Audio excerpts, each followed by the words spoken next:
Some stories don't need special effects. They don't need jump scares or found footage or a full moon. They just need to be true. Or at least, true to the person who lived them. Over the next 2 hours, I'm going to tell you 11 stories. 11 accounts sent in by strangers, people who swear on everything they have that what happened to them actually happened. I've changed the names. I've changed the towns. But I haven't changed the details that matter. Some of these will make you check your locks tonight. Some of these will make you leave a light on. And at least one of these you're going to wish you'd stopped watching before the end. I'm your host, and this is The Scary Collector. Get comfortable. Turn the lights down low. And whatever you do, don't look behind you until this is over. Let's begin. Story 1. The Thing in the Basement Apartment. Submitted by a listener in the Midwest. Name withheld by request. I moved into my first apartment when I was 22. It was a basement unit under an old Victorian house, split into 2 rentals. Mine downstairs, an elderly woman named Carol upstairs. The rent was cheap. Too cheap, looking back. But I didn't know anything about too cheap back then. I just knew I could finally afford to live alone. The apartment had 1 window, high up near the ceiling, level with the yard outside. At night, if I left the blinds open, I could see grass and the bottoms of tree trunks. That was it. That was my view of the world. The first 2 weeks were fine. Boring, even. I unpacked my boxes, hung a few posters, figured out which floorboard creaked so I could avoid it at 2 a.m. normal apartment stuff. It was the 3rd week when I started hearing the tapping. Came from the window. 3 taps, always 3, always slow. Tap, tap, tap, like someone testing to see if the glass would break. I told myself it was a branch. There was an oak tree in the yard, and its lowest limb hung close to the house. Branches tap on glass. That's just physics. Except there was no wind those nights. I checked. I stood at the window with the lights off and watched the grass outside. And it didn't move. Not once. And still tap, tap, tap. For those first 2 weeks, I actually liked the sound of the house settling at night. Old houses talk to you. Pipes clank, floors groan. The whole structure sighs as the temperature drops after sunset. I'd grown up in a newer house, all drywall and vinyl siding, and there was something almost comforting about living inside something with this much history in its bones. That comfort didn't last long. The tapping was different from settling sounds, and some part of me knew it from the very first night, even if I didn't want to admit it. Settling sounds are random. They don't have rhythm. What I was hearing had a pattern to it, always 3 taps, always evenly spaced, always at almost exactly the same hour, somewhere between 1 and 2 in the morning. I asked Carol about it over the mailbox one morning. She got very quiet. She said the last tenant before me had asked her the same question. And the tenant before that one. She said she didn't know what caused it, and that she'd stopped trying to figure it out 15 years ago, when she'd gone out to check the tree herself at 3 a.m. in her robe with a flashlight. She told me the story slowly, almost reluctantly, like she'd rehearsed leaving certain parts out over the years to keep from frightening whoever was asking. She said that on the night she checked, the tapping had stopped the instant her flashlight beam touched the tree, and hadn't started again for nearly 2 weeks afterward, the longest gap in the sound she'd ever experienced in all her years living there. She said she'd almost convinced herself, during that quiet stretch, that whatever it was had finally moved on. It hadn't. She said she found footprints in the flower bed under the window. Small ones, bare feet, facing the glass. She never went out to check again after that. She told me to just keep the blinds shut. I didn't listen to her, not at first. I'm not proud of that. I thought maybe it was neighborhood kids messing with the new tenant, some kind of local prank on whoever moved into the basement unit. So one night, when the tapping started, I threw open the blinds fast, hoping to catch someone in the act. There was a face at the window, Not pressed against it, just there. Close enough to fog the glass, but perfectly still, like it had been waiting for me to look. A pale, narrow face, with eyes that didn't blink and didn't have any real expression on them at all. Not anger, not curiosity, nothing. Just watching. I don't remember screaming, but Carol told me later she heard it through the floor. By the time I got the courage to look again, maybe 4 or 5 seconds later, the face was gone. No footsteps, no sound of anyone running through the yard. Just grass, and the oak tree and the dark. I called Carol that same night, too shaken to care that it was almost 4 a.m. She came down in her robe and sat with me at my kitchen table until sunrise, and for the first time, she told me the fuller version of what she knew. Pieces she'd left out during our brief mailbox conversation weeks earlier. Details she said she usually kept to herself because nobody ever believed her anyway. She told me that in her 15 years living upstairs, at least 6 tenants had broken their lease early because of that basement unit, always citing something vague to the landlord: noise complaints, a change in job, family emergencies. She said only 2 of them had ever told her the real reason before they left. Both described the same face at the same window, always at the same hour, always with that same flat, patient stillness.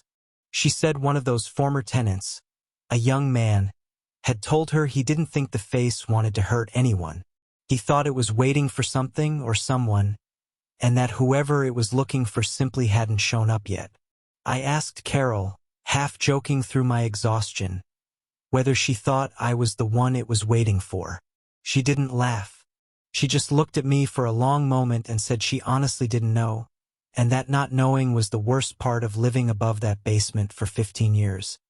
For a few days after that, nothing happened. I almost let myself believe it had been some trick of exhaustion, a hallucination brought on by too many late nights and not enough sleep. I even joked about it to a coworker, laughing it off the way you do when you want a thing to be smaller than it actually was. Then, about a week later, I woke up at 3 a.m. to the sound of the front door lock turning. Not breaking, not forcing, turning slowly and deliberately the way you'd turn a key you already had. I lay frozen in bed, staring at my bedroom door, listening to footsteps cross my living room floor. Slow, unhurried, bare feet on hardwood. The same soft pat-pat-pat you'd expect from someone who wasn't in any rush at all. Someone who had all the time in the world. The footsteps stopped directly outside my bedroom door. I don't know how long I lay there, not breathing, waiting for the doorknob to turn. Felt like hours. It was probably only minutes. Eventually, I heard the footsteps retreat back across the living room, and the front door lock turned again, this time locking itself from the outside. I checked the deadbolt the next morning. Still locked, exactly as I'd left it. No scratches, no signs of tampering, nothing a locksmith could point to and say, "Here, this is how they got in." I called a locksmith anyway and had every lock in the apartment replaced within the week. It didn't matter. 3 nights after the new locks were installed, I heard the same slow turning sound, the same unhurried footsteps, the same long pause outside my bedroom door. That was the night I finally called Carol at 4 a.m., sobbing, asking if I could sleep on her couch upstairs. She let me in without a single question. She already knew. I moved out within the month. I told my landlord it was for a job relocation. He didn't ask questions. I think he already knew. The last night I spent in that apartment, already half-packed, boxes stacked against every wall. I fell asleep on the bare mattress without meaning to, exhaustion finally winning out over fear. I woke sometime after midnight to the unmistakable feeling of someone sitting on the edge of the bed, the mattress dipping slightly under a weight that wasn't there when I checked. I didn't move. I didn't open my eyes fully, just enough to see, through my lashes, a shape silhouetted against the window. Small, child-sized, sitting perfectly still, facing away from me toward the glass.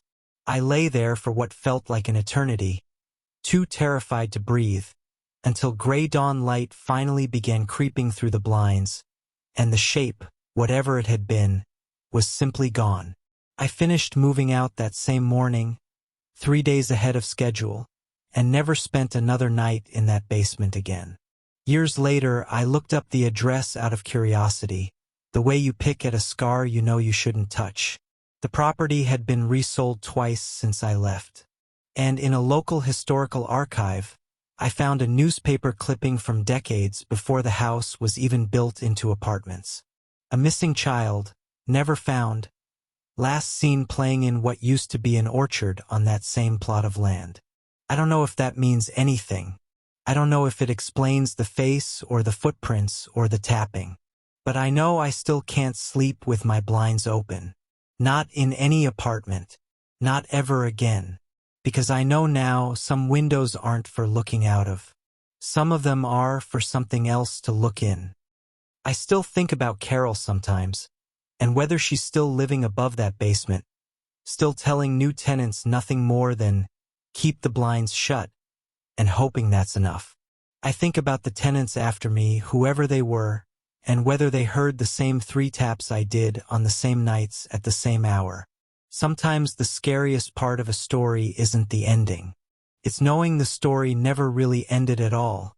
It just moved on to somebody else. Story 2. The Rideshare Passenger. Submitted by a former rideshare driver. I drove nights for almost 2 years to get through grad school.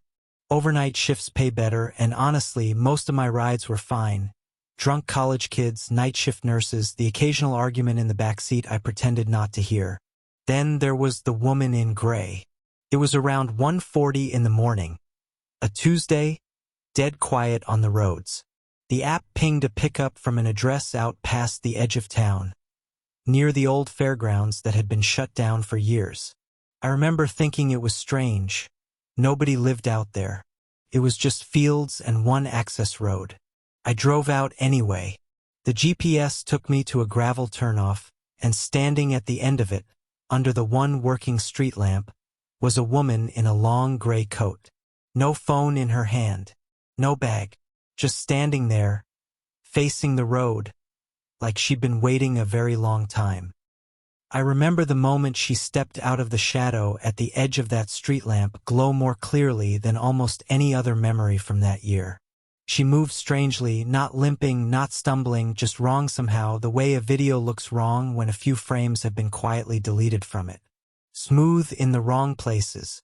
Too smooth, like the small, unconscious adjustments a body normally makes just to stay balanced had all been edited out of her. I almost drove past without stopping. I actually slowed, hesitated, my foot hovering somewhere between the gas and the brake, before some instinct I still don't fully trust made me pull over. I've asked myself many times since why I stopped that night when every part of me was screaming not to. I still don't have a good answer. She got in without a word. I said hello. She didn't answer. I checked the app. Her name was listed as M. Just the letter. I'd never seen that before or since. I remember staring at that single letter on my screen for a beat too long. Some part of my brain quietly insisting that a full legal name should be required to even set up an account. That M shouldn't have been possible to submit at all. I almost canceled the ride right there. But the woman was already reaching for the door handle, and canceling on someone standing right in front of you, alone at that hour, felt somehow crueler than just driving her wherever she needed to go. I asked where she needed to go, since the app hadn't loaded a destination. She said very quietly, "Just drive toward town. I'll tell you where to stop." So I drove. For the first 10 minutes, nothing happened. She sat perfectly still in the back seat, hands folded in her lap, staring straight ahead through the windshield instead of out her window, which I remember thinking was odd. Most passengers look out the side. She was looking at the road ahead, like she was watching for something specific. Then, in the rearview mirror, I noticed her reflection wasn't quite lining up with where she was sitting. I want to be careful how I describe this because I know how it sounds. It wasn't dramatic. It wasn't some horror movie effect. It was subtle, like the mirror was showing her a half-second delayed, or a few inches off from where her body actually was. I told myself it was exhaustion. I'd been driving 12 hours. At one point, I tried making conversation, mostly just to fill the silence, which had started to feel heavier the longer it stretched on. I asked if she'd had a long night. She was quiet for a moment, and then she said, "Longer than you'd believe." I asked what she meant. She didn't answer directly. Instead, she asked me a question of her own. She asked how long I'd been driving this route. I told her a few years. She said, very softly, "Do you ever pick up the same person twice and not realize it?" I laughed, a little nervously, and told her I met too many people to remember most of them. She said, "That's probably for the best," and went quiet again. We passed a stretch of road lined with old farmhouses, most of them dark, one with a single porch light burning. As we passed it, she turned her head to look at it. The first time she'd looked out the side window the entire ride and said almost to herself, "I used to live there, a long time ago."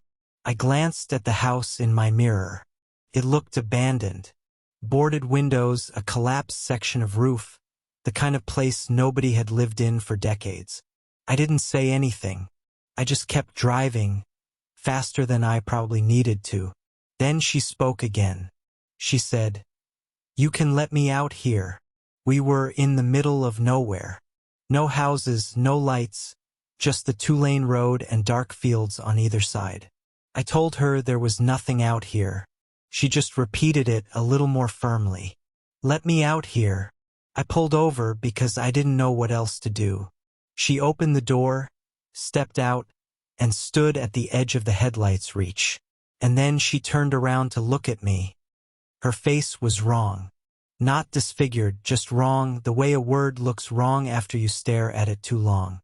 Like her features had been assembled by someone who had only heard a face described to them, never seen one. She said, "Thank you for the ride," and smiled. And her smile went all the way up, past where a smile should stop, nearly to her ears. I didn't wait to see what happened next. I pulled away so fast I fishtailed on the gravel shoulder. I checked my mirror once, just once, about a quarter-mile down the road. She was still standing exactly where I'd left her, watching the car. I sat in my car for almost 20 minutes after she disappeared from my mirror, engine running, hands still shaking too badly to safely drive.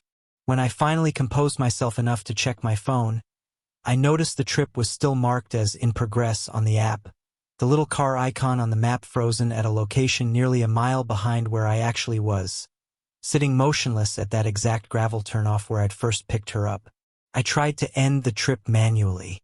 The app wouldn't let me, kept giving me an error message, over and over, telling me the passenger hadn't yet been dropped off.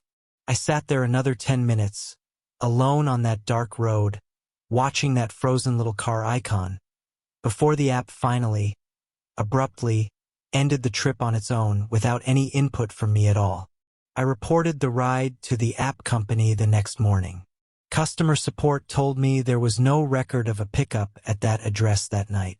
No account under the name or initial M. No trip logged at all, despite my GPS history showing the route, despite my dashcam footage showing, well, that's the thing. The dashcam footage showed me driving, talking at points like I was having a conversation.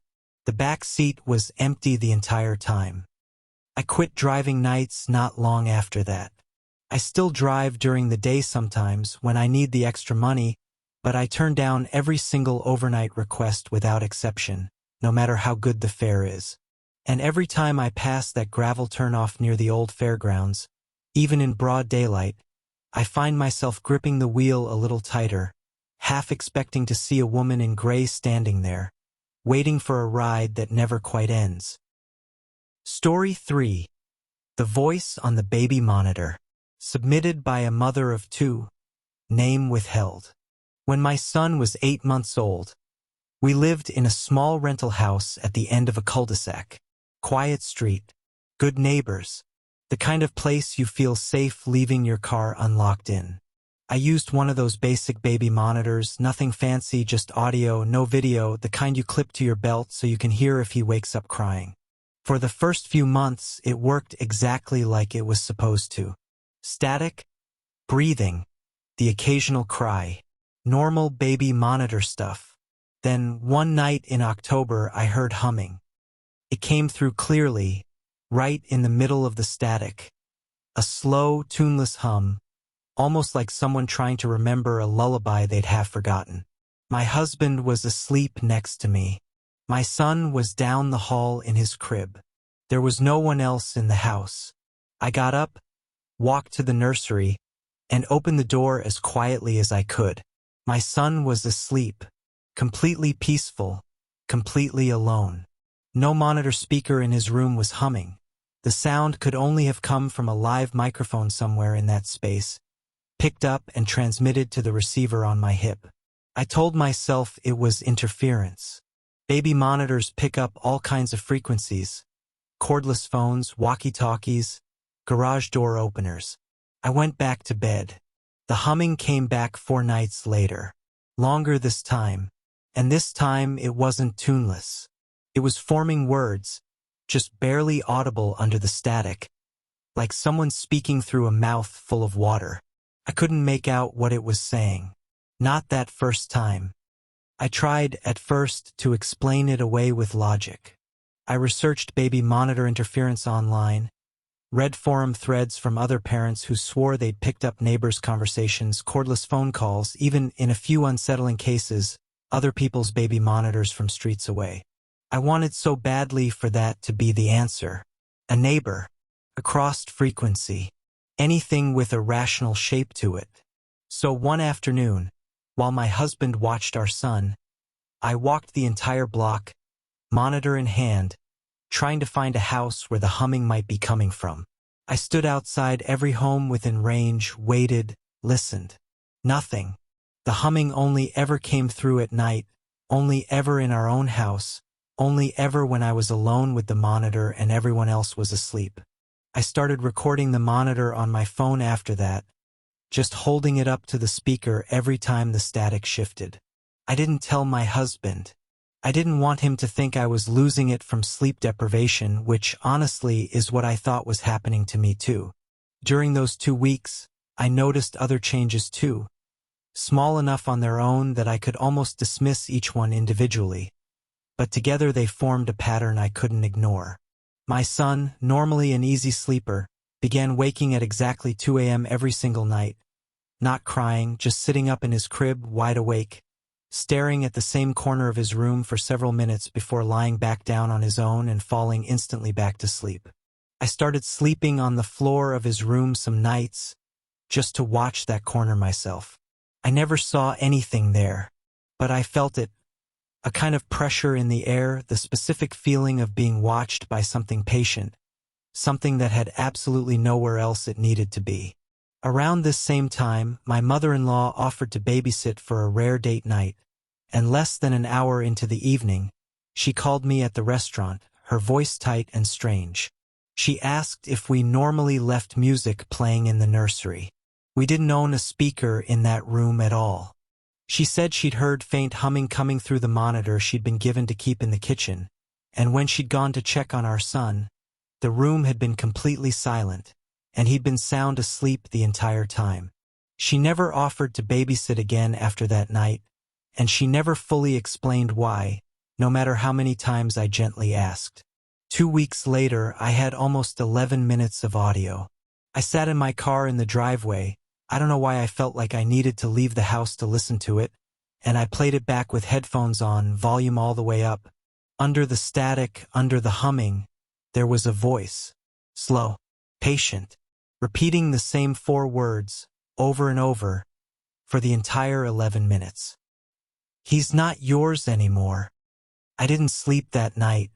I sat in my son's room in a rocking chair with every light on, and I didn't hear the humming once. Not because it stopped, but because I think somehow it knew I was listening for it now.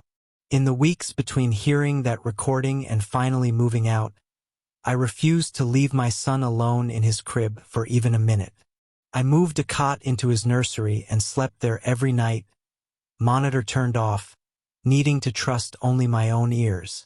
The humming still came, some nights, drifting up from some source I could never pinpoint, always stopping the instant I sat up to look for it. Twice during those final weeks, I found the nursery door standing open in the morning, despite having latched it myself before bed, and despite my husband swearing he hadn't touched it either. Both times, my son was found not in his crib, but curled peacefully on the floor in the corner of the room, sound asleep, in the exact spot where I'd once stood and felt the strongest, coldest pull of being watched. We moved out 3 months later. New town, new house, new monitor, one with video this time because I needed to see the room, not just hear it. I never heard the humming again in the new house. But my son is 7 now. And sometimes, late at night, I hear him in his room humming a tune I don't recognize. When I ask him where he learned it, he just looks at me and says, "The lady taught me." Before we moved. He was 8 months old when we moved. He shouldn't remember anything from that house at all. I've never told him what happened in that nursery, and I don't intend to, not until he's old enough to understand it the way I've had to. But some nights, when I hear that little tune drifting down the hallway from his room, I still stand outside his door for a long moment before I go in, just listening, just making sure it's really him humming it, and not something that simply never stopped following us at all. Story 4. The Hitchhiker on Route 9. Submitted by a long-haul truck driver. I've driven trucks for almost 20 years. I've seen a lot of strange things on long night routes. Deer standing in headlights like statues, fog thick enough you'd swear you could grab a handful of it, other drivers doing things at 3 a.m. that I still don't have an explanation for. But nothing stuck with me like the Hitchhiker on Route 9. It was late November. A stretch of highway that cuts through mostly forest for about 40 miles with no gas stations. No rest stops, nothing but trees and the occasional deer crossing sign. I was hauling a load east, running on my 3rd cup of gas station coffee, when my headlights caught someone standing on the shoulder. A kid. Couldn't have been older than 12. No coat, even though it was maybe 35 degrees out. Just standing there, thumb out, in a spot where there hadn't been a house or a bus stop for 15 miles in either direction. I'd driven this stretch of Route 9 more times than I could count over the years, and I knew, the way you know the layout of your own kitchen in the dark, exactly how isolated it was. There were no side roads for miles, no driveways, no mailboxes, just an unbroken wall of pine trees pressing in on both sides, thick enough that my headlights barely reached past the first row of trunks. Seeing a kid standing there at that hour in that cold without so much as a jacket didn't compute. My brain kept trying to fit it into some rational explanation. A car broken down just out of sight, parents parked somewhere nearby, anything that made sense. Nothing did. And still, my foot found the brake before my mind had finished working through the problem. Every instinct told me not to stop. You don't pick up hitchhikers, especially not on an empty highway at 2 a.m. But it was a kid, alone, in the cold. I couldn't just leave him there. I pulled over. He climbed in without hesitation, like he'd done it 100 times before, and said thank you in a voice that sounded oddly flat, oddly adult for a kid his age. I asked him where his parents were. He said, "They're waiting for me, just up the road." Something about the phrase, "just up the road," bothered me more than it probably should have. There was nothing up that road for another 40 miles in either direction. No houses, no rest stops, not even a turnout wide enough for a car to safely pull off onto the shoulder. I glanced at him again, searching his face for some sign of a joke, some flicker of a normal, scared kid finally starting to relax now that he was warm and safe in a truck cab. There was none of that. Just the same flat calm, the same careful stillness. I asked where he'd come from, why he was out here in the cold with no coat. He said, "I got out of the car." I didn't like the way he said it. Not scared, not relieved to be picked up. Just matter of fact, like he was reciting a line he'd said before. We drove for a few minutes in silence. Then he asked me a question that I still think about all these years later. He asked, "Do you ever feel like you're being driven somewhere, and you don't know who's driving?" I laughed it off, said something like, "Kid, that's just called being a passenger." He didn't laugh. He just looked at me and said, "That's not what I mean." He kept talking, in that same flat, careful voice, telling me things that didn't quite add up. He said his family had been driving this same road a lot of times, which struck me as an odd way for a kid to phrase it. He said the car got too warm right before he got out, and when I asked him what he meant by that, he just repeated it word for word like the sentence was the only one he had. I turned the heater down out of some instinct I couldn't explain, even though the cab was already cold. He seemed to relax slightly after that, or at least whatever passed for relaxing in a kid who hadn't blinked since he got in the truck. I glanced over at him at a red light, the first one in 15 miles, and noticed his clothes were dry. Bone dry, no dampness at all, despite the fact that it had been drizzling on and off for the last hour before I picked him up. I remember thinking that should have comforted me. Didn't. It made the cab feel colder than it already was. About 2 miles up the road, he told me to stop. Right in the middle of the forest stretch, no lights, no turnoff, nothing. I told him there was nothing out here. He said, very calmly, "This is where they're waiting." I stopped the truck because, honestly, I didn't know what else to do. He got out. I watched him walk toward the tree line in my side mirror, and just before he disappeared into the dark, he turned around and looked directly at the truck. His eyes reflected my headlights the way an animal's would. Bright, flat, silver. Not the way a person's eyes reflect light, the way something else's do. For the rest of that drive, I kept the radio off and both hands locked on the wheel, checking my mirrors far more often than the empty road actually required. Every set of headlights that appeared behind me made my stomach drop, some part of my brain half convinced I'd see that same small silhouette standing in the road ahead again, waiting for a second ride. I didn't tell my dispatcher what had happened that night, worried it would sound exactly as insane as it felt. I did, however, start carrying a small notebook after that, and I began writing down the mile markers of anywhere on my routes that felt wrong to me.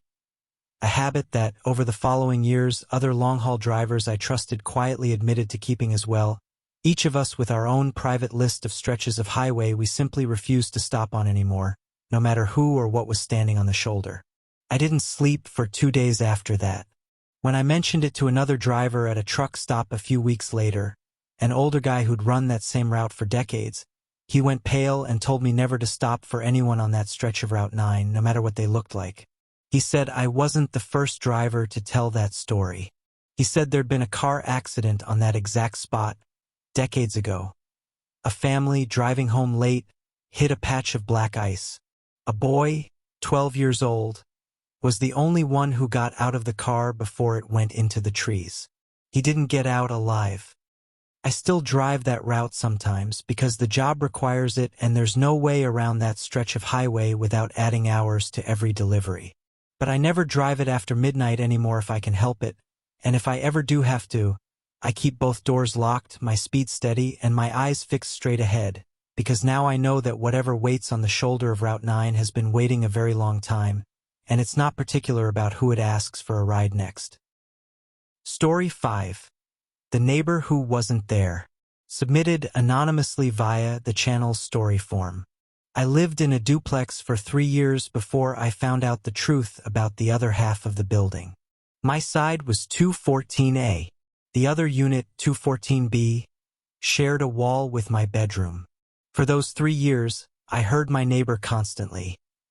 Footsteps pacing at odd hours, a television murmuring late at night, occasionally the sound of a door closing softly, like someone trying not to wake anyone up. I never saw them, Not once. Not taking out the trash. Not getting the mail. Not coming or going at any hour I happened to be outside.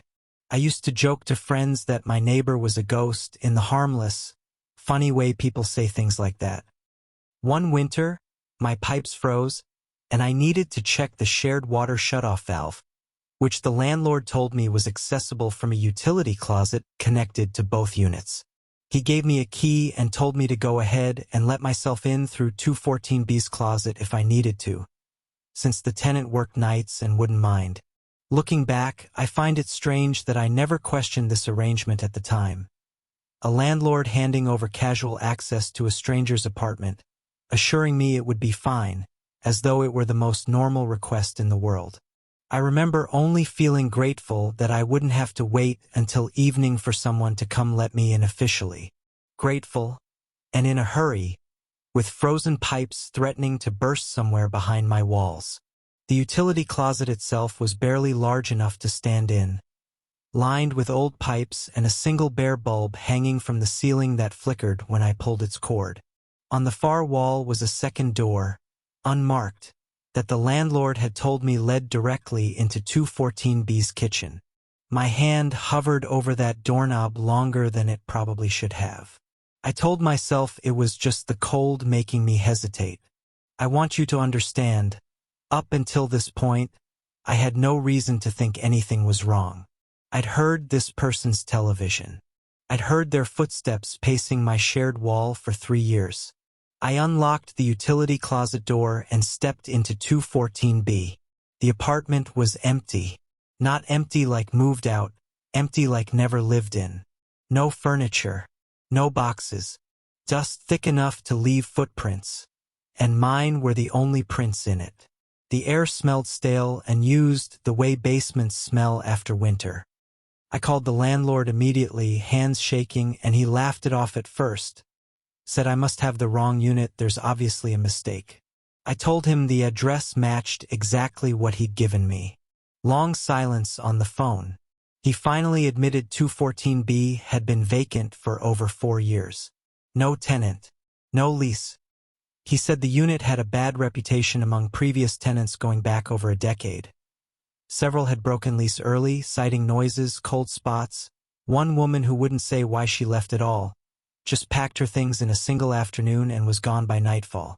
He'd been renting out 214A anyway at a discount because most people didn't stay long enough for it to matter to him financially.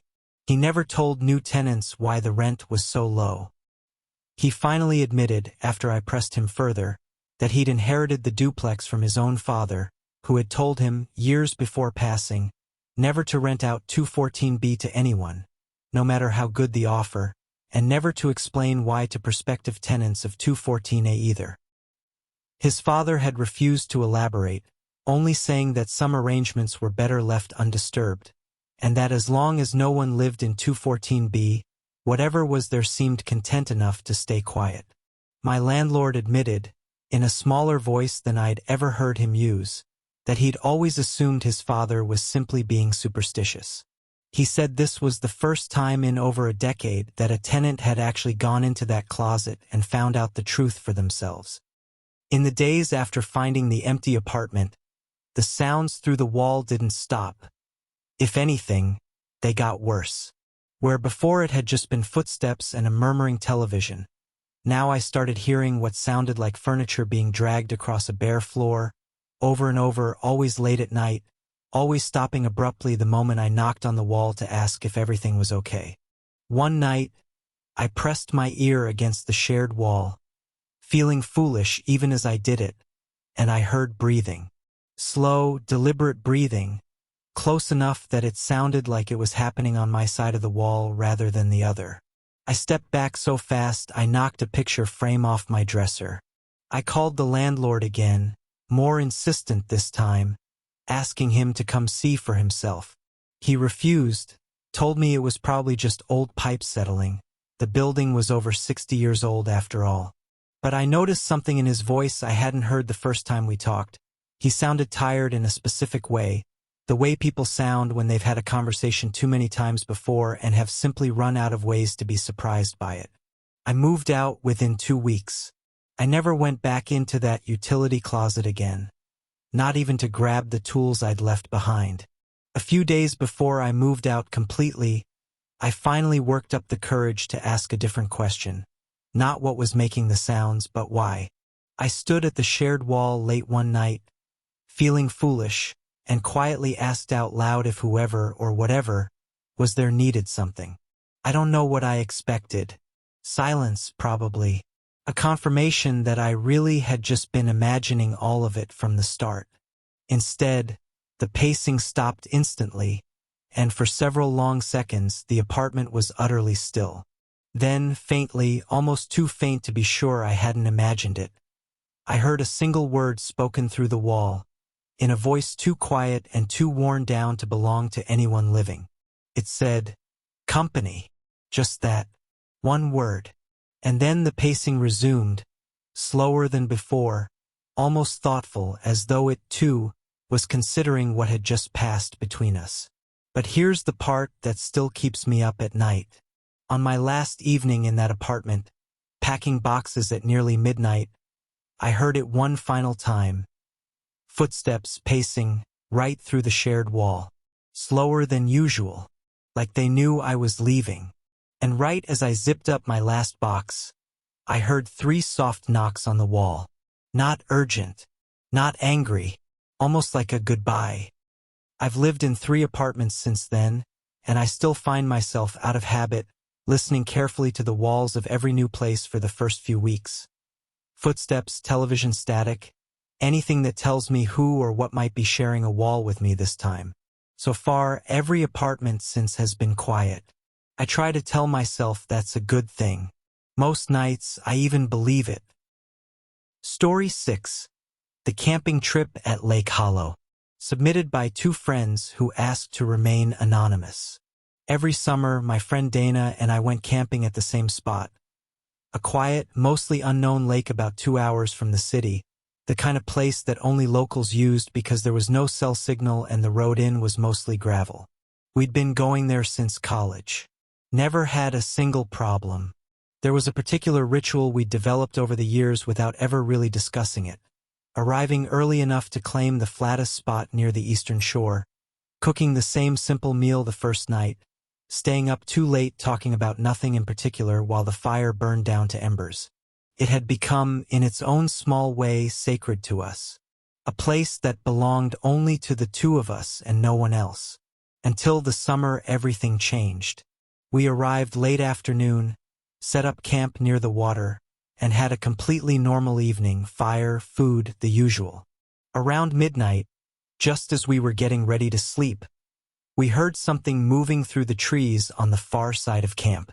Heavy footsteps, slow and deliberate, circling but never approaching. Lake Hollow had always felt different after dark, even on good years. The kind of place where sound traveled strangely across the water, where the tree line seemed to swallow the beam of a flashlight instead of reflecting it back. We joked about it before, the 2 of us calling it Spooky Lake in that affectionate way you talk about a place you're not actually afraid of. That night, the joke stopped being funny almost immediately. The footsteps we heard weren't the light, quick movement of a deer picking through underbrush.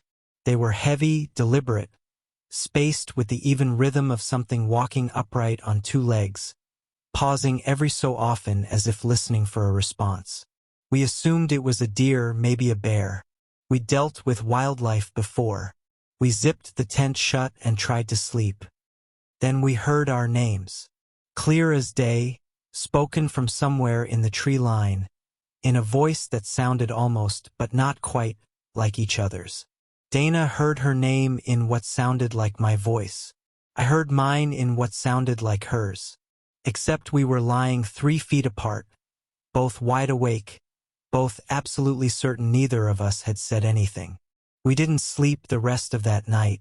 We sat up with a flashlight between us, listening to something pace slowly around the outside of the tent for hours, never touching it, never coming close enough to cast a shadow against the fabric, just circling. Around 4 a.m., the circling stopped, and for a while we thought whatever it was had finally moved on. We even allowed ourselves a few minutes of relieved, exhausted silence, still gripping the flashlight between us like it was the only thing keeping the tent walls solid. Then, right at the edge of hearing, we heard it laugh. Not a human laugh exactly, more like the memory of one, stretched too long and pitched slightly wrong, coming from directly behind the tent, close enough that we both felt the vibration of it through the ground beneath our sleeping bags. Dana grabbed my hand so hard it left a bruise. Neither of us spoke. We just watched the thin nylon wall of the tent, half expecting to see a shadow pass across it. And when none came, that silence was somehow worse than if one had. At first light, we packed up as fast as we could. That's when we found the footprints.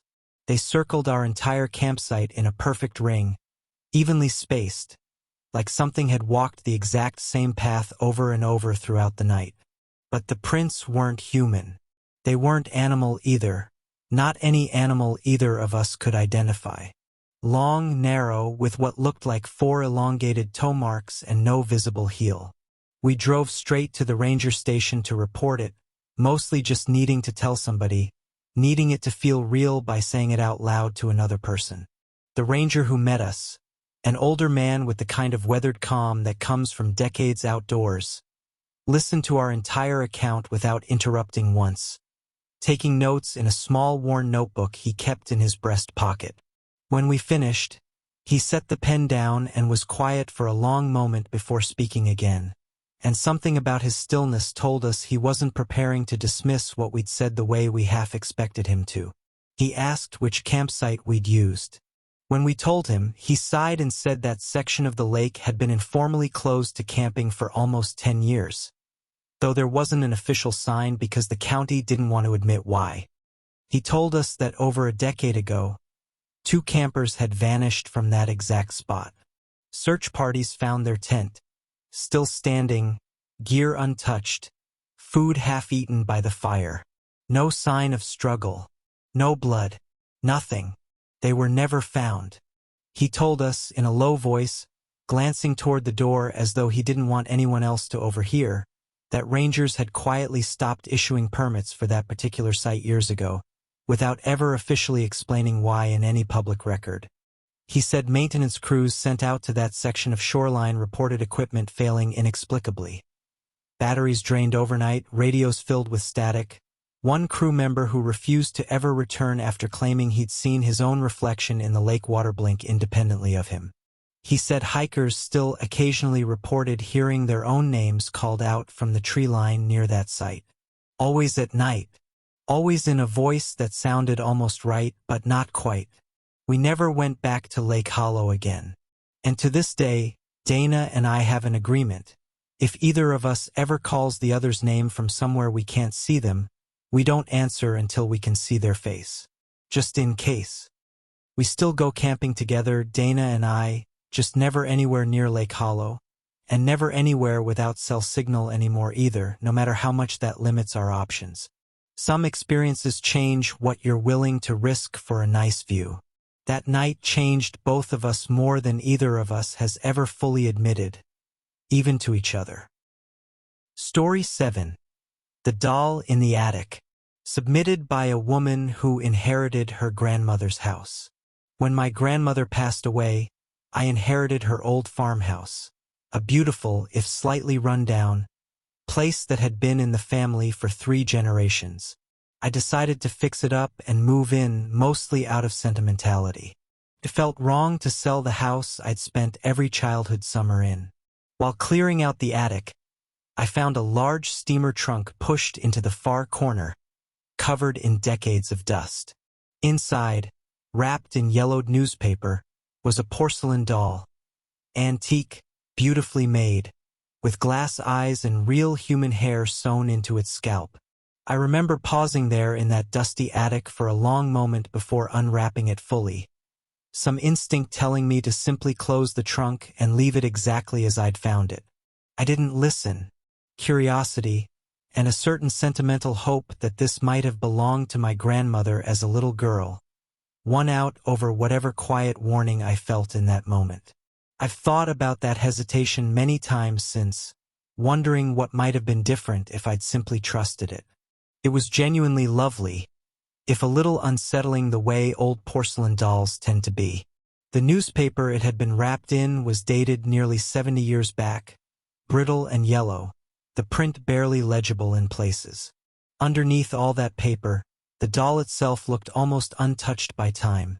No cracks in the porcelain, no yellowing in the fabric of its dress, as though it had been packed away and preserved with far more care than an old forgotten trunk usually receives. I set it on a shelf in my living room mostly for the aesthetic. I didn't think anything of it. The first few nights were fine. Then I started noticing the doll had moved. Small movements at first, a slightly different angle on the shelf, a hand positioned differently than I remembered. I told myself I was misremembering, that I hadn't looked closely enough the first time. But then I started finding it in different rooms entirely. Once on the kitchen counter. Once, unervingly, sitting upright at the foot of my bed when I woke up, positioned as if it had been watching me sleep. I have a cat. I told myself it was the cat. Cats knock things over, carry things around, though I'd never seen mine carry anything heavier than a hair tie. Then, one night, I heard humming coming from the living room. Same tuneless, half-remembered lullaby style you'd expect from a music box. I don't own a music box. Before that night, there had been smaller signs I'd talked myself out of. A cold spot near the shelf where the doll sat, noticeable even in the middle of summer with the air conditioning off. My cat, normally fearless, refusing to enter the living room at all after the first week, choosing instead to sleep in the hallway just outside the door, watching the shelf from a distance like she was standing guard. I went downstairs. The doll was sitting in my grandmother's old rocking chair, a chair I hadn't touched since moving in, still positioned exactly where she used to sit, and it was rocking, slowly, on its own. Standing in the doorway that night, watching that rocking chair move on its own with no wind, no drafts, nothing to explain the motion, I felt an overwhelming, almost paralyzing sense that I was intruding on something private. A routine that had been carried out in that exact spot for decades, one I had no right to interrupt but couldn't bring myself to simply walk away from either. I finally forced myself to cross the room and lift the doll from the chair. The moment I touched it, the humming stopped instantly, mid-note, as though a needle had been lifted off a record. The doll felt warm in my hands, warmer than porcelain sitting in a cool room had any right to be, and for one terrible second, I could have sworn I felt something pulse faintly beneath its painted chest, like a heartbeat trapped in glass and clay. I grabbed the doll, wrapped it back in the newspaper it came in, and drove it 40 minutes to donate it at a thrift store the very next morning, unable to even look at it in my rearview mirror the whole drive. 2 weeks later, out of curiosity, the bad kind of curiosity, the kind that never leads anywhere good, I called an aunt who'd known my grandmother well and asked if she knew anything about an old doll from the attic. My aunt went quiet on the phone for long enough that I asked if she was still there. When she finally spoke again, her voice had changed completely, dropping into the careful, measured tone people use when they're about to tell you something they've spent years hoping never to have to say out loud. She asked me, before answering anything, whether I still had the doll in the house with me right that moment. I told her no, I'd already donated it. She let out a breath I hadn't realized she'd been holding. There was a long pause on the phone. My aunt told me that doll had belonged to my grandmother's younger sister, who died of scarlet fever at age 6, decades before I was born. My grandmother, according to family legend, kept the doll for the rest of her life, convinced her sister's spirit lived inside it. She used to talk to it, rock it in that same chair, sing to it at night. She'd asked, before she died, for the doll to be buried with her. It never was. Someone in the family, decades ago, had quietly boxed it up and put it in the attic instead, deciding it was too strange a request to honor. I think about that doll sometimes, sitting on some thrift store shelf now, waiting for a new home. I hope, wherever it ended up, someone finally let it rest. I asked the thrift store months later whether the doll had sold. The woman at the counter checked her records and told me, a little confused, that she had no record of it ever being donated at all. No intake tag, no listing, nothing in their system matching the description I gave her. I never went looking for it again after that. Some questions, I've learned, are better left unanswered. Story 8. The Night Shift at the Hospital. Submitted by a former hospital security guard. I worked night security at a regional hospital for 6 years. Most nights were uneventful. The occasional confused patient wandering the halls, family members sneaking in outside visiting hours, the usual overnight hospital business. You get used to the sounds a hospital makes at 3 a.m. The hum of machines, the distant beep of monitors. It becomes background noise, except for one hallway on the 4th floor. That wing had been closed for renovation for almost a year. Old equipment removed, walls stripped down to drywall, empty beds stacked in storage.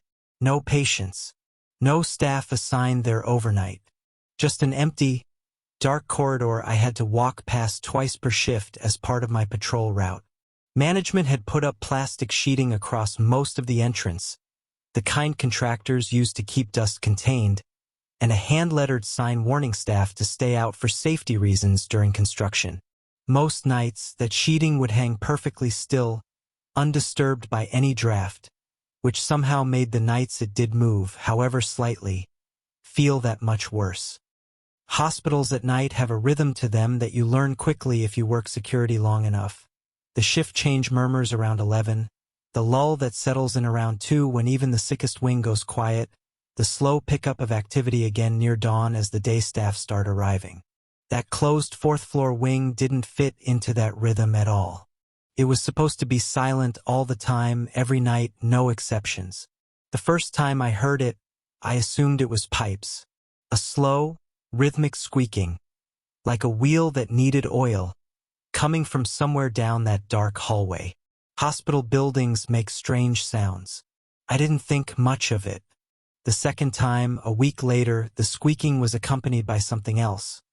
Footsteps, slow and shuffling, moving down the corridor in time with the squeaking, like someone pushing a wheelchair or a gurney through the dark. I checked the hallway with my flashlight both times. Completely empty. No equipment left behind.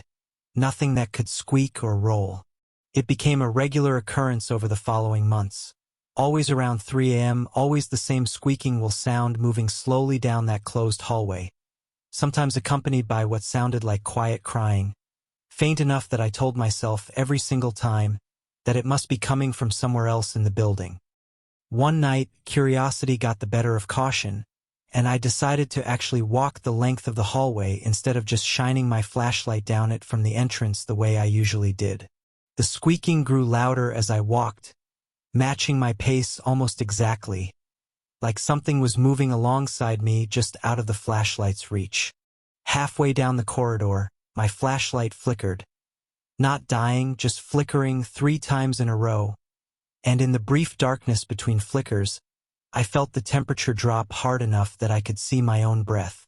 When the light steadied again, the squeaking had stopped completely, replaced by a silence so total it felt like the hallway was holding its breath along with me. I didn't run. I want to be clear about that because I've told this story before and people always assume I ran.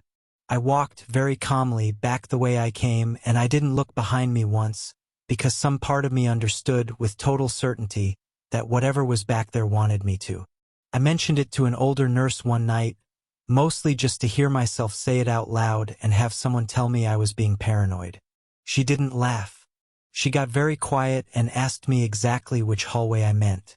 When I told her, she nodded slowly and told me that section of the 4th floor used to be the hospital's pediatric oncology ward. Decades ago, before it was relocated to a newer wing. She said a particular patient, a young girl, maybe 8 or 9, had passed away in that hallway during a middle-of-the-night transfer between rooms, when her gurney's wheel got stuck and the equipment keeping her stable failed before staff could get her moving again. She told me the girl's mother had never fully accepted the official account of what happened that night, and had returned to the hospital regularly for years afterward, sitting quietly in the lobby for hours at a time, until staff gently, eventually, had to ask her to stop coming. Nobody knew what became of her after that. The nurse said, in a voice just above a whisper, that some of the older staff believed it wasn't only the little girl still walking that hallway some nights, but her mother too, still searching, still waiting for someone to finally wheel her daughter safely to where she was supposed to go. She said staff who'd worked there long enough still avoided that hallway overnight, generations of nurses passing the warning down to newer hires. She said I was one of the only security guards who'd stuck around long enough to actually hear it myself. My last week on that job, working my final overnight shift before transferring to a different building, I heard it one more time. The squeaking wheel, the shuffling footsteps, the faint crying. But this time, just before I turned the corner to check with my flashlight, I heard something new. A small voice, barely above a whisper, coming from the dark at the end of the hallway. It said, "Don't leave me here alone again." I didn't check the hallway that night. I finished my rounds a different way, and I never went back down that corridor again. I transferred buildings 2 weeks later, officially for a shorter commute, though everyone who knew me well understood the real reason. Sometimes, on quiet nights at my new job, I still catch myself listening for that particular squeaking wheel in hallways that have never had one, in hospitals I know for a fact have never lost a patient the way that little girl was lost. Old habits, I suppose, or maybe just old fears that never really learned how to let go. Story 9. The House That Counted. Submitted by a family who relocated for work. We moved into an older house in a new city for my husband's job. Nice place, good bones, a little dated but nothing a fresh coat of paint couldn't fix. Our daughter, 5 years old at the time, adjusted quickly, made friends, seemed happy. About a month after moving in, she started talking about a game she played at night. She called it the counting game. When I asked her to explain, she said someone in the house counted to her every night before she fell asleep, and she counted back. At first, my husband and I assumed she meant one of us. That perhaps one of us had started counting sheep with her as a sleepy bedtime habit and simply forgotten doing it, the way exhausted parents forget half the things they say in that hazy 15 minutes before a child finally drifts off. We each asked the other, separately, half joking. Neither of us had any memory of counting anything with her at all. I assumed it was an imaginary friend. Kids that age often have them. I didn't think much of it until she told me the counting always stopped at the same number. 13. She said the voice always counted from 1 to 13 very slowly, and then stopped, and she wasn't allowed to count past 13 either, because that's the rule. At first I chalked the entire thing up to the kind of elaborate make-believe kids that age are so good at building, complete with rules and characters and internal logic that make perfect sense to them and nobody else. My husband felt the same way, and for a while we even found it a little charming, the way she'd announce counting time like it was a bedtime ritual we should be proud she'd invented for herself. I asked her who told her the rule. She said very matter-of-factly, "The lady in the wall told me." I laughed it off at the time, the way you do with kids' imaginative stories. But a few weeks later, my husband and I both started noticing something strange happening at exactly 1:13 a.m. Not before, not after, always that exact time. Our daughter's bedroom door, which we kept closed for the air conditioning, would slowly creak open on its own, then close again a few seconds later. We installed a baby monitor with video in her room, mostly just to put our own minds at ease. The footage from the first week showed nothing unusual. Our daughter sleeping peacefully, no visitors, no movement except the door, exactly as we'd witnessed. Then, on the 8th night, the footage showed something different. At 1:13 a.m., the door creaked open as usual.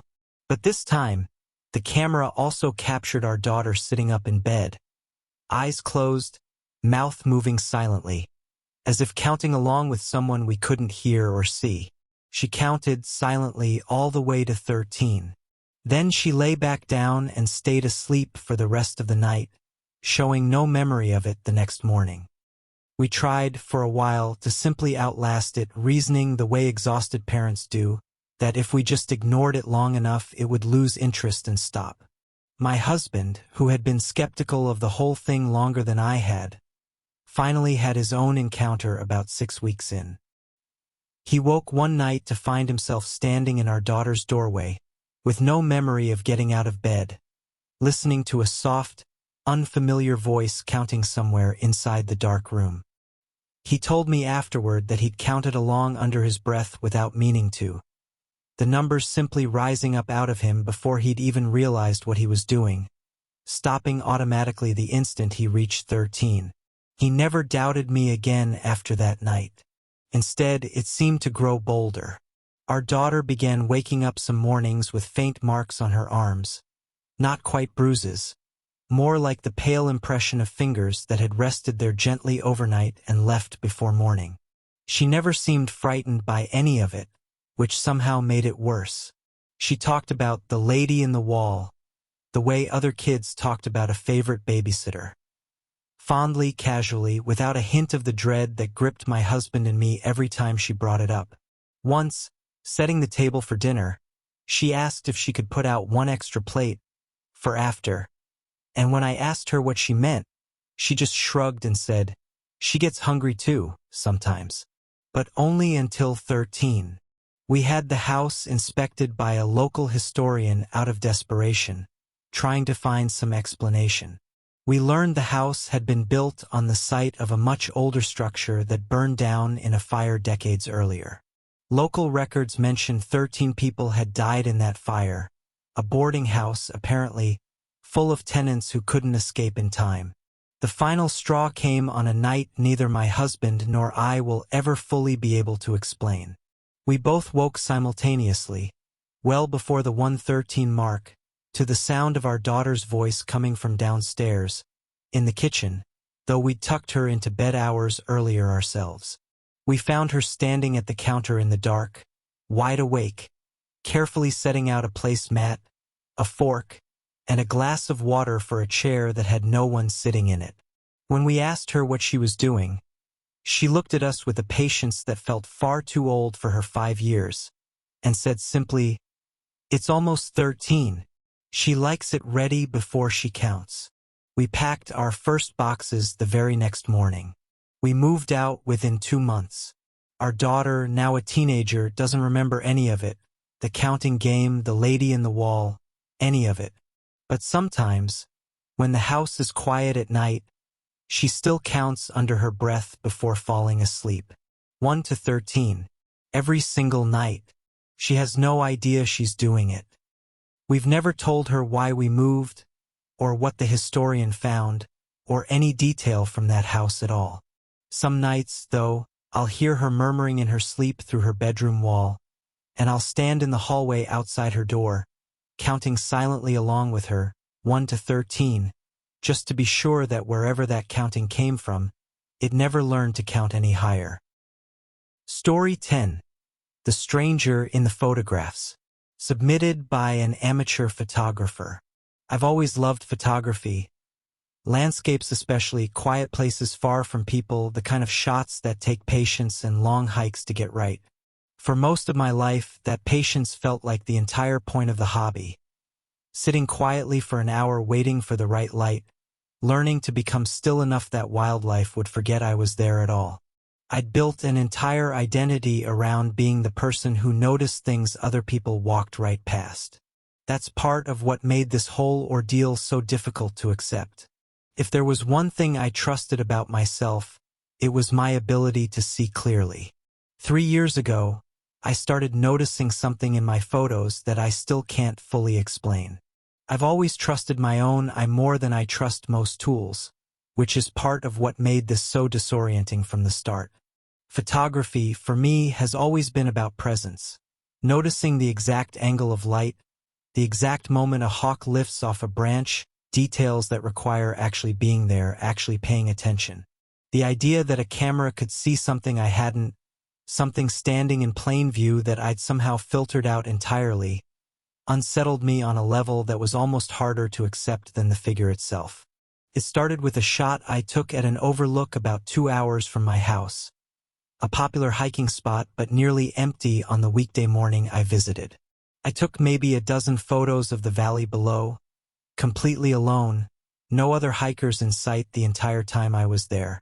When I got home and reviewed the images, one of them had a figure in it, standing at the tree line at the very edge of frame in a shot where I was certain, absolutely certain, no one else had been present. I assumed I'd simply missed someone, that a hiker had passed through the background without me noticing. I didn't think much of it until it happened again. And again. Over the following months, at different locations, completely unrelated hikes, the same figure began appearing in my landscape photography. Always distant, always at the edge of frame, always facing away from the camera or angled so its face was never quite visible. The apartment itself gave almost nothing away. Everything was exactly where you'd expect it to be. Dishes clean in the rack, laundry folded, a half-finished crossword on the coffee table with a pen resting neatly beside it, as though she'd simply stepped out for a moment and intended to come right back. That ordinariness was somehow the worst part. There was no chaos to point to, nothing dramatic enough to explain what had happened. Just a life paused mid-sentence. Among her things, I found a journal she'd kept for the last several months of her life there. A small notebook I'd never known she wrote in. Most of the entries were ordinary. Work stress, a new recipe she'd tried, a movie she wanted to see. But the final 6 weeks of entries were different. She wrote about hearing someone in her apartment at night, despite living alone, despite the deadbolt always being locked when she checked it in the morning. She wrote about finding small things moved. A coffee mug turned to face a different direction. A photograph on her nightstand flipped face down. She wrote about a smell that would appear suddenly in her bedroom sometimes, late at night. Something like old flowers, sweet and slightly rotten, gone completely by morning with no trace or source she could ever find. Reading through those weeks of entries afterward, I found myself trying to reconstruct a timeline, some pattern that might explain what was happening to her, the way you'd trace a disease back to its first symptom. The earliest strange entry mentioned a night she'd woken up standing in her kitchen with no memory of getting out of bed. A glass of water already poured and untouched on the counter in front of her. Condensation pooled beneath it as though it had been sitting there for hours. After that, the entries described a growing list of small displacements. Shoes left by the front door that she was certain she'd put away. A chair in her living room turned to face the bedroom hallway each morning no matter how many times she turned it back before bed. She wrote, at one point, that she'd started leaving a glass of water by her own bed each night, just in case. Though she never explained, even to herself in the privacy of her own journal, exactly what she meant by that. The entries grew shorter and more fragmented as the weeks went on. She stopped writing about her days entirely and only wrote about the nights. She described dreams, if they were dreams, of standing in her own bedroom doorway, watching herself sleep from outside her body, unable to move or call out or wake herself up. Her second-to-last entry, dated 11 days before I finally reached out to police, read simply, "I don't think I'm sleeping in my bed anymore. I think I'm sleeping somewhere else, and something is using my body while I'm gone. I found dirt under my fingernails again this morning. I don't garden. I haven't left my apartment in 3 days." The final entry, dated the night before her last phone call with me. The call where she'd sounded completely, heartbreakingly normal, joking about work, asking about our mother's garden. Read only this. "It knows I've been writing this down. Told me tonight very calmly, in a voice that sounded almost like mine. It said, 'You won't need this anymore after tomorrow.'" There was nothing written after that. In the months following her disappearance, I went back through years of our old phone calls in my memory, searching for anything I might have missed, any small sign that something had already begun long before that final journal entry was written. I remembered, with a chill I hadn't understood at the time, a call almost 8 months earlier where she'd laughed and mentioned, in passing, that she thought her apartment might be haunted. In a nice way though, don't worry. I had laughed along with her. I hadn't asked a single follow-up question. I've regretted that more than almost anything else in my life. Detectives ruled her disappearance inconclusive. No evidence of forced entry, no signs of a struggle, no leads that ever went anywhere. The lead detective on the case, a tired-looking man who I could tell had genuinely wanted to find her, sat with me for almost 2 hours during my last visit to the station, going through every detail of the journal with a patience I hadn't expected from an overworked department in a small city. He told me, off the record, that he'd worked a small handful of cases over his career that shared this same eerie shape. No forced entry, no struggle, no trace, only strange, escalating accounts in the missing person's own words in the weeks beforehand. He said he'd never been able to explain any of them, and that this one, more than the others, was the one that still kept him up some nights. Her case remains open, technically, though I know what that really means after 4 years of silence. I still have the journal. I've read it more times than I can count, searching every entry for something I might have missed, some detail that could explain any of it. I don't have an ending for this story. That's the part that haunts me most of all. Somewhere, my sister might still be writing entries in a notebook I'll never find. Or maybe she stopped writing a long time ago. I don't know which possibility is worse. That's 11 stories. 11 strangers, 11 nights, 11 things that most of us hope, desperately hope, were nothing more than tired minds playing tricks in the dark. But some of you watching this right now know better. Some of you have your own story. Something that happened to you or someone you love that you've never told anyone because you know exactly how it sounds. If you have a story of your own, I want to hear it. Drop it in the comments below or send it through the submission link in the description.